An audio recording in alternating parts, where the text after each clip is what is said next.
সারা বাংলাদেশ ব্যাপী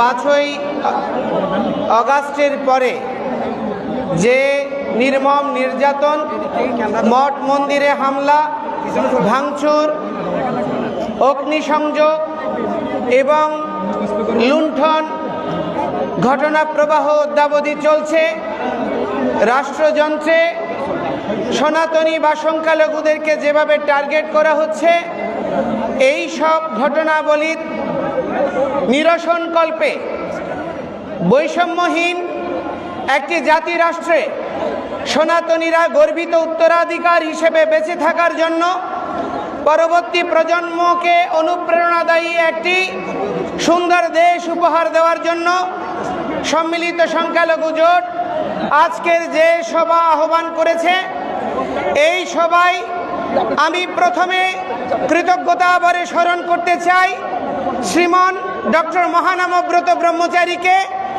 যিনি প্রথম দেশ স্বাধীনের পরে উপলব্ধি করেছিলেন সমস্ত সন্ত সমাজ, সমস্ত শ্রেণী বর্ণের এক হওয়া ছাড়া এই বঙ্গভূমিতে সনাতনীরা যথার্থ স্বাধীনতা লাভ করতে পারবে না।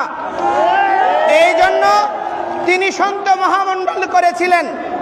আজকে এখানে কেন্দ্রীয় তপবন আশ্রম, তুলসীধাম, ঋষিধাম, শঙ্কর মঠ সহ আমাদের যত মঠ মিশন রয়েছে, মহাপ্রকাশ মঠ, জগৎবন্ধু সুন্দরের এবং বিভিন্ন সৎসঙ্গ, গৌড়ীয় মঠ সহ যত মঠ মিশন রয়েছে, প্রতিটি মঠ মিশনের নির্বাহী বা প্রধানগণ এখানে অংশগ্রহণ করেছে। এই জন্য সংখ্যালঘু সম্মিলিত জোট এবং সনাতন জাগরণ মঞ্চ উভয় পটভূমি থেকে আমি সমস্ত সন্তদেরকে কৃতজ্ঞতা এবং প্রণাম নিবেদন করছি। এবং আজকে সমস্ত সনাতনী জনগোষ্ঠী শ্রেণী বৈষম্য ভুলে, মতদ্বৈততা ভুলে সমস্ত সংগঠন যে সম্মিলিত সংখ্যালঘু জোটের আহ্বানে এই কেন্দ্রীয় শহীদ মিনারে একীভূত হয়েছে, এই একীভূত হওয়াকে কৃতজ্ঞতা জানাচ্ছি। এবং আপনাদের এই উত্তরদায়িত্ব পালন করার জন্য আপনাদের পূর্বজরাও,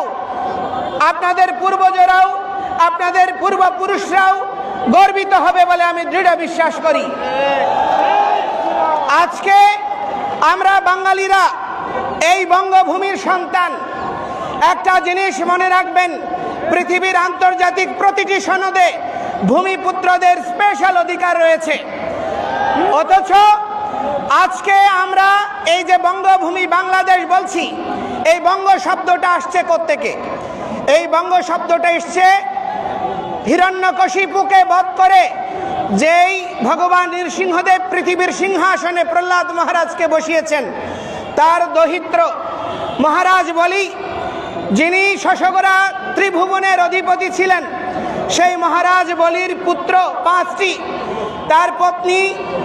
তার পত্নী হচ্ছেন সুদেষ্ণা, যিনি হচ্ছেন এই প্রকৃত বঙ্গজননী। এই সুদেষ্ণার 5টি পুত্র অঙ্গ, বঙ্গ, কলিঙ্গ এবং শুম্র এবং পুণ্ড্র, এই 5 পুত্রের মধ্যে বঙ্গের নাম অনুসারে এই বঙ্গভূমি। আমরা সেই বঙ্গের উত্তরাধিকার। সুতরাং আমাদের এই ভূমি থেকে কেউ আমাদেরকে বিতাড়িত করার অপপ্রয়াস যারা করে এসেছে, তারা এতদিন ঘুমন্ত ছিল, চেতনাবিহীন ছিল। আর এই অবচেতন মনের কার্যক্রমের পরিণতি হচ্ছে আজকে সাধু সন্তরা 53 বছর পরে তারা রাস্তায় নেমে এসেছে। আমাদেরকে অনেকে প্রশ্ন করছে, আপনারা বিগত 15 বছর কোথায় ছিলেন?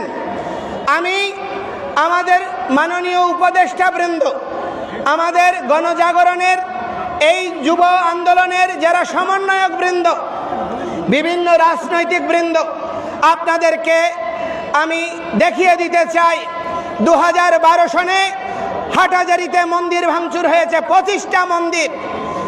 2016 সনে হয়েছে, 18 সনে হয়েছে, 21 সনে রক্তাক্ত শারদ হয়েছে। সারা পৃথিবীর 154টি দেশে আন্দোলন হয়েছে, বাংলাদেশে আন্দোলন হয়েছে।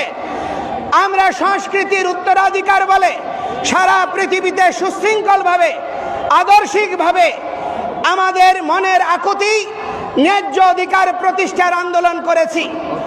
এই আন্দোলন সারা পৃথিবী জুড়ে বিস্তৃত হয়েছিল। আপনারা তখন কি ঘুমন্ত ছিলেন? আমরা কি আন্দোলন করিনি? ৭৩ সনে সারা দেশে একযোগে প্রতিমা ভাঙচুর হয়েছে। এই জন্য পূজা উদযাপন পরিষদ গঠিত হয়েছিল। আমাদের অর্পিত সম্পত্তি এবং ৯০-এর পরে সাম্প্রদায়িক দাঙ্গার পরিপ্রেক্ষিতে হিন্দু বৌদ্ধ খ্রিস্টান ঐক্য পরিষদ গঠিত হয়েছে। সমস্ত সংগঠনগুলো জন্মের পেছনে এক একটা আন্দোলন ভূমিকা রেখেছে। আজকে বহু প্রতিষ্ঠান হিন্দুদের মধ্যে গড়ে উঠেছে। অতিশয় লজ্জার বিষয়, অনেক ধর্মীয় প্রতিষ্ঠান অনেকে অরাজনৈতিক বলে নিজেদেরকে নিষ্ক্রিয় রাখছে। আমি তাদেরকে প্রশ্ন করতে চাই, কোনটা রাজনীতি? সনাতন ধর্মই বিশ্ব রাজনীতি শিখিয়েছে। এখনো আধুনিক রাষ্ট্রবিজ্ঞানের জনক বলা যায় এই কৌটিল্যের অর্থশাস্ত্রের প্রবক্তা চাণক্যদেবকে, যিনি সারা পৃথিবীতে রাষ্ট্রবিজ্ঞান শিখিয়েছে। এখনো বিশ্বের রাষ্ট্রবিজ্ঞান চাণক্যের আধুনিক রাষ্ট্র ব্যবস্থাপনার বাইরে আসতে পারেনি। এখনো মুদ্রা ব্যবস্থা এই তার প্রভাব রয়ে গিয়েছে। সেই চাণক্য থেকে শুরু করে প্রথিতযশা সমস্ত সন্তরা, মনীষীরা, রাজর্ষিরা রাজনীতি করেছে। রাজনীতি মানে হচ্ছে উত্তম নীতি। কিন্তু আজকে দুর্ভাগ্যের বিষয়, আমাদের বাংলাদেশে রাজনীতির নামে শুধুমাত্র ক্ষমতা দখল, অর্থ লোপাট এবং জনসাধারণকে শোষণ করা ছাড়া আর ভালো কিছু আমরা গত ৫৩ বছরে পাইনি।